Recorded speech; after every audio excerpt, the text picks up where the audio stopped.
can you give us the latest overview of Florence and where it is? The latest on Florence is it's centered less than 100 miles off the coast now.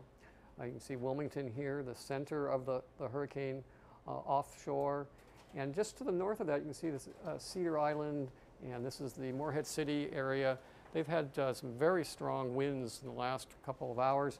In fact, Cape Lookout just reported a wind gust of 106 miles per hour. And those winds are blowing the water ashore. That's been a concern of ours throughout this storm. And this is the tide gauge in that area. And the blue line shows how the water is rising there. And in fact, it's risen now more than 5 feet. So we talked about a storm surge that could reach 7 to 11 feet or so. And now we're seeing that occur. It's already up to 5 feet and likely to go higher. Yeah, how much higher is it expected to get? Well, we're still talking about potential for 7 to 11 feet along the coast. May even get a little bit higher in some of the rivers, the estuaries, as the water gets channeled and pushed up the rivers. But basically along the coast, we're talking about 7 to 11 feet here, 7 to 11 potentially up the rivers, and then somewhat lower values farther north, 4 to 9 feet and 4 to 9 feet down as you get towards the South Carolina border.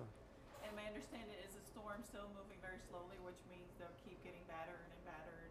That's right, right. The problem with the slow-moving storm is we're going to get battered by the winds and by the storm surge. And in fact, with the storm staying offshore, we're going to go through at least a couple tidal cycles. So the next high tide is 11 o'clock, and that's going to add water to what we're already seeing in that tidal gauge report.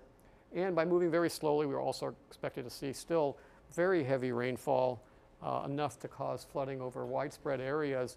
Here's the rainfall prediction map, South Carolina, North Carolina, Asheville out here to the west, and even out there you're going to see 5 inches or so and more as you go to the east. So we're worried about both the flooding inland from the rain and the flooding at the coast from the storm surge. So how long is the storm supposed to stay in that area, just kind of like working and wreaking havoc?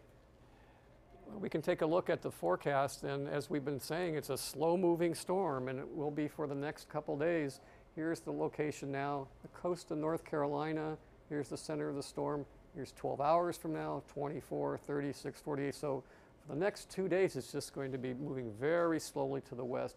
It won't be until late Sunday or Monday that it really clears the state. And the more inland areas, what can they expect? That's where we're expecting the rainfall to be the greatest risk. There are going to be strong winds still at the coast, and probably will be for the next 12 to 24 hours, but the winds will come down in time. And so for the inland areas, it's really going to be the rain that's the biggest problem by far.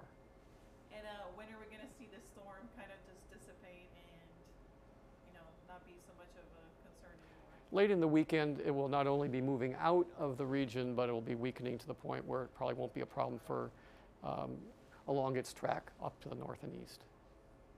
Okay. Anything else that you want to mention? I think you covered it. Yeah, I'm kind of running out of questions. All right, thank you, Ed. So